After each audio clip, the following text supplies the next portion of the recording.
ويا صلاة النبي، ازيكم يا بنات؟ عاملين ايه؟ يا رب تكونوا بخير، ويا رب يجعل ايامكم كلها خير وبركه. قولوا امين يا رب العالمين.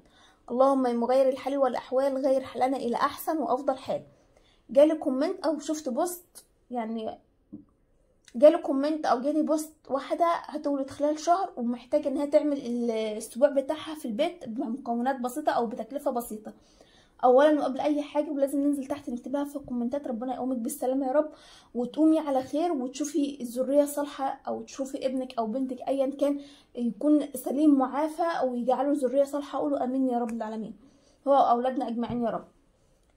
تاني حاجه، بص يا ست الكل، اولا انت عايزه تعملي حاجه بسيطه وتكلفتها بسيطه، فهنبعد عن الحاجات مثلا على قد ما نقدر. يعني مش هنروح نشتري فشار جاهز، لا، احنا نروح عند عطار يكون شغال باستمرار، يعني الذره بتاعته بتخلص وبيجيب على طول، بتخلص وبيجيب على طول، مش حاجه مركونه عنده او مش شغال باستمرار فالحاجه تبقى مركونه عنده يبقى طعمها مش كويس كده متخزن، لا، فهروح اجيب ذره من حد موثوق منه. حاجه كمان، في عطارين بيبقى في قلبها رحمه شويه، فتلاقي الحاجه سعرها مناسب شويه او سعرها اللي هو العادي. في عطارين لا، بتبقى الحاجات رافعه عندها شويه، فشوفي حد كويس خلاص، وهتروحي تجيبي من عنده 3 كيلو او 4 كيلو ذره فشار. شوفي انت امكانياتك قد ايه، طبعا الكيلو في حدود 40 جنيه، وطبعا كل مكان بيختلف عن التاني، حاجات بسيطه. فهنقول مثلا الكيلو ب40 جنيه من الذره الفشار، هجيب 4 كيلو او 3 كيلو. خلاص، الفشار بتاعي انا هعمله في البيت مثلا النهارده الاسبوع او بكره، وهجيب مثلا حد من اخواتي يساعدني او اي حد معايا في البيت، او لو حتى يعني اي حد معاكي في البيت يقف هيعمل الفشار. هحطه في طبق كبير جدا مع شويه، لو عندك زبده تمام بتخليه حلو جدا جدا. طبعا احنا هنعمل كميه كبيره، فهنقول مثلا احنا مش هنلاحق على الفشار ده بشويه زبده، خلاص هنعمل الفشار بتاعنا بشويه زيت، وكتري كميه الزيت تبقى في الحله، علشان مثلا مش يبقى شويه زيت صغيرين على كميه فشار مثلا كبيره ولا حاجه فالفشار بتاعي يتحرق مني. خلاص، هعمل في حله كبيره، وطبعا هعمل الزيت المناسب لكميه الفشار بتاعنا.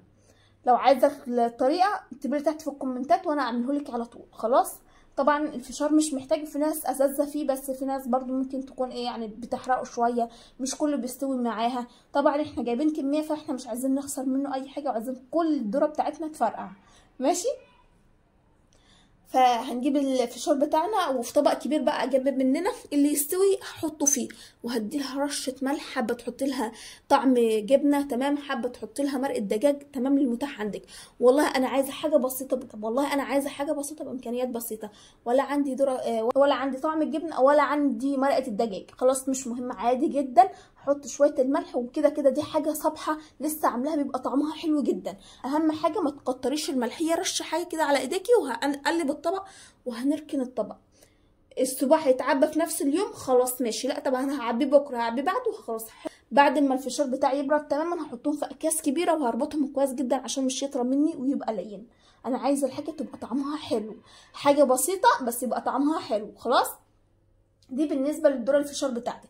هعمل الكميه اللي انا محتاجاها، والله عملت 2 كيلو لقيتهم مناسبين، خير وبركه، هركن الكيلو التاني على جنب. هعمل 3 كيلو لقيتهم مناسبين تمام، انا شايفه لا انا محتاجه تاني، خلاص هعملهم كلهم واوزعهم على حبايبي والكلام ده كله. طب دي بالنسبه للذره فشار. تاني حاجه، هجيب الطوفي او الكراميلا الكيس نص كيلو، بيكون فيه عبارة عن في حدود 90 واحدة. طبعا كل حباية بتختلف عن التانية، او كل مثلا واحدة بونبوني او كراميلاية حسب الحجم بتاعها يعني، فهنقول في حدود الوسط 90 واحدة.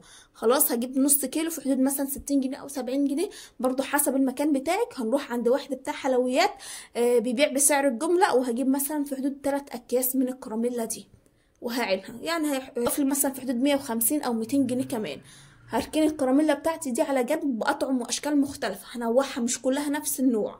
خلاص، طيب انا جبت الكراميلا بتاعتي 3 اكياس مثلا، الاكياس بتوعي كل كيس نص كيلو، هجيب بقى شكل وطعم مختلف. انا كده معايا 3 اشكال حلوين. لو انا بالنسبه لي الكميه دول حلوين جدا، خلاص طب انا محتاجه مثلا ازود شويه، هجيب واحد كيس رابع مختلف، او هجيب كيس طوفي كراميلا من الشكل ده على كراميلا من الشكل ده في قلب الفشار بتاعي. هجيب 2 كيلو من السوداني الني وهحمصهم عندي في قلب شقتي. خلاص، هحط حبايتين من السوداني على حبايتين مثلا من البونبوني او الكراميلا او الطوفي ده، في مقدرتك دي اختياري بقى الشمع الصغنن هوريه لكم.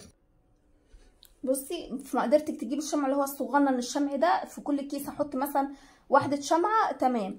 مش في مقدرتك عادي، هو اختياري مش اجباري، فمش شرط ان احنا نحط الشمع ده خلاص. وبرده هوريكي الكراميلا.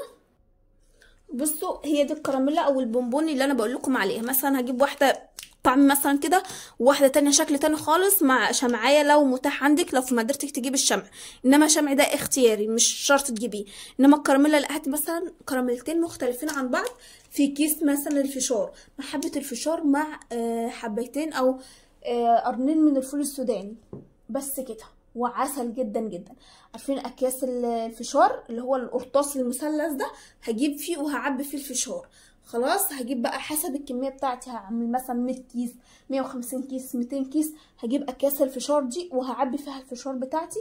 وطبعا الاستك بتاعها اللي بيتربط بيه الكيس الفشار خلاص. طيب انا دلوقتي عبيت الكاس الفشار بتاعتي، والله محتاجه احط الفشار بتاعي ده بقى في اكياس اللي هي الشنط اللي بتتوزع على الناس. والله انا في مقدرتي اجيب من الشنط، طبعا في مقدرتي اجيب من الاكياس دي تمام هجيب. مش في مقدرتي ودي برضو اختياري زيها زي الشمع، خلاص هحط في اكياس تخزين او الاكياس اللي هي بتاعت التلاجة. كل واحد مثلا 4 اكياس من الفشار بتاعتي في كيس التلاجة، وهربطهم بشكل حلو كده او هدبسهم بدباسه. لو عندي دباسه، مش عندي خلاص هحطهم زي ما هما كده. وهدي كل حبايبي كل واحد كيس كيس وبس كده.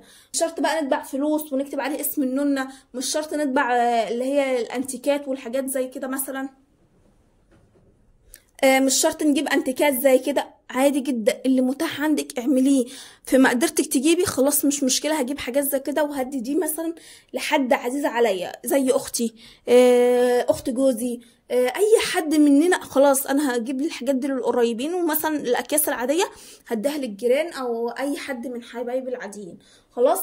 حاجات بسيطه، امكانيات بسيطه. ممكن الطريقه ديت او شويه الحاجات ديت يكلفوني في حدود 500 جنيه وبس كده خلاص. حلوين ورضا، وهفرح البيت وهفرح الدنيا. ممكن اعمل رز بلبن لو انت حابه توزع على الناس رز بلبن، او في مقدرتك مثلا هجيب في حدود 3 كيلو لبن، هعمل عليهم 3 كوبايات رز، ومثلا هحط عليهم لتر ميه مع شويه كريم شانتيه ب 30 مثلا كريم شانتيه، وهقلب بقى كله في بعضه ومعلقتين النشا او 3 معالق نشا، وهوزع في بولات صغننه كده. كل واحد معاه كيس السبوع بتاعه مع الطبقين مع طبقين او 3 من هما الطبق الصغننه بتاعت الايس كريم الصغيره دي، وهمشي الدنيا وهرضي الدنيا والدنيا كلها هتفرح. حابه تطلعي حاجه لله تمام، بس احنا بنقول مثلا لو انت عندك اطفال ولا حاجه فرحي بيتك وفرحي اطفالك خلاص. انما الحاجات بقى الكومنتات اللي جات لي كتير جدا وردوا عليكي دي كومنتات كتير ودعايه وحاجات غاليه. انت شفت الكومنتات دي، ما لقيتش حد فعلا نفعك بمعلومه واحده. بس كده. يا رب فيديو النهارده يكون عجبكم. شيروا الفيديو كل اصحابكم يا بنات. انزلوا تحت في الكومنتات نصلي على النبي. اشوفكم في الفيديو الجديد ان شاء الله على الف خير. مع الف سلامه.